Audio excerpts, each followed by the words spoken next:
আজকে আমি করলা চিংড়ির পুর ভরা ফ্রাই করে দেখাবো। হ্যাঁ, প্রথমে আমি গরম জল বসিয়ে দিয়েছি। ওর মধ্যে আমি লবণ,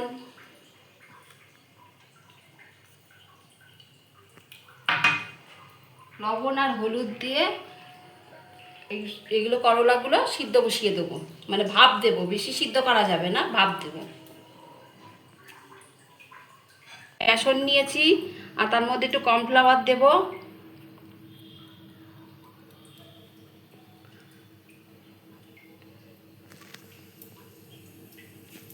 একটু লবণ দেব স্বাদ অনুসারে, আর অল্প একটু হলুদ দেব, দিয়ে এটাকে ব্যাটারটা তৈরি করে রাখবো।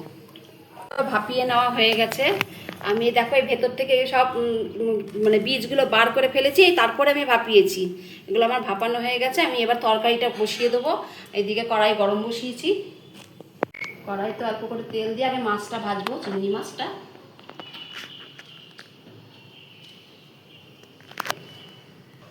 আমার তেলটা গরম হয়ে গেছে, আমি এবার চিংড়ি মাছগুলো ছেড়ে দেবো। আমার তেলটা গরম হয়ে গেছে, এবার আমি আলু ছেড়ে দেবো। ছোটো ছোটো করে আলুগুলো কেটে রেখেছিলাম, ওই আলুগুলো ছেড়ে দিচ্ছি।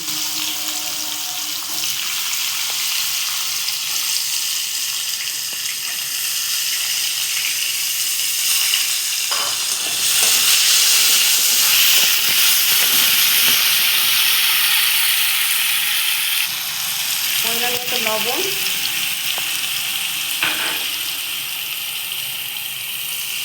আর হলুদ দিয়ে একটু হালকা ভেজে নেবো।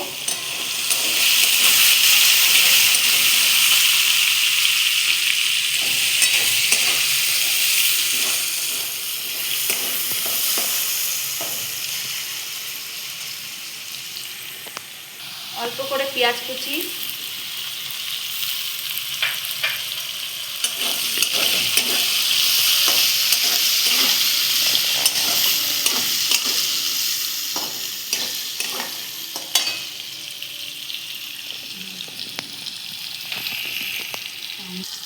অল্প একটু পেঁয়াজ বাটা, আদা বাটা, আর একটু রসুন বাটা।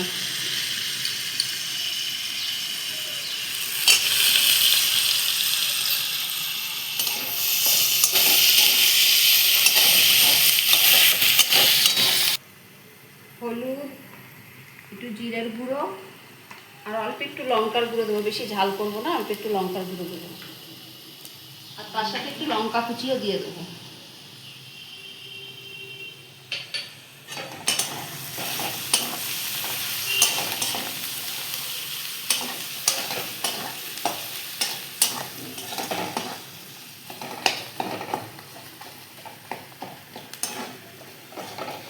অল্প স্বাদ অনুসারে একটু লবণ দিয়ে দিতে হবে, বেশি দেবো না, অল্প দেবো, দিয়ে দেবো।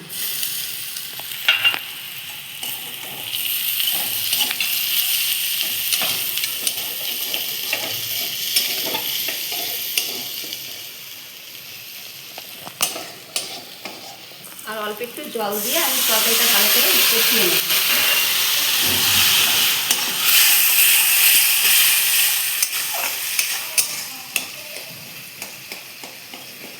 জল দিয়ে ভালো করে কষাতে হবে।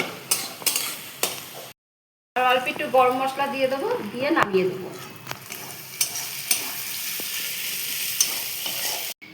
ওই করলা সিদ্ধর মধ্যে আমি এই পুরগুলো ঢোকাবো, চিংড়ি মাছের এইভাবে ঢুকিয়ে নেব।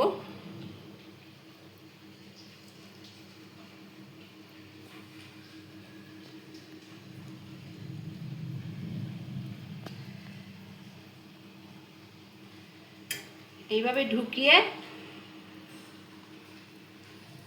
তারপরে এটা দিয়ে বেসনের ওই যে মেখে রেখেছিলাম কর্নফ্লাওয়ার বেসন দিয়ে, ওটা দিয়ে আমি ঢেকে দেবো এটা ভালো করে, যাতে পুরটা না বেরিয়ে যায়।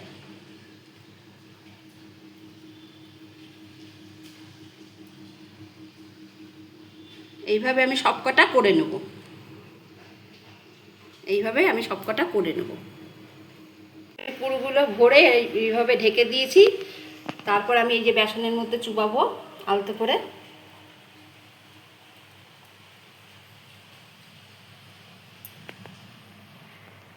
দিয়ে এদিকে তেলটা গরম বসিয়েছি, ওই তেলের মধ্যে একটা ছেড়ে দেবো, এরকম করে একটা একটা করে ছেড়ে দেবো।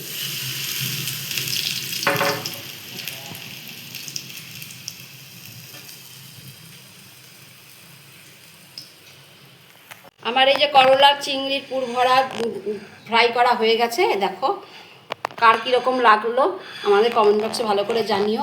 আর যদি ফেসবুক থেকে দেখো ফলো করে দিও, আর ইউটিউব থেকে দেখলে সাবস্ক্রাইব করে বেল আইকনটা টিপে দিও।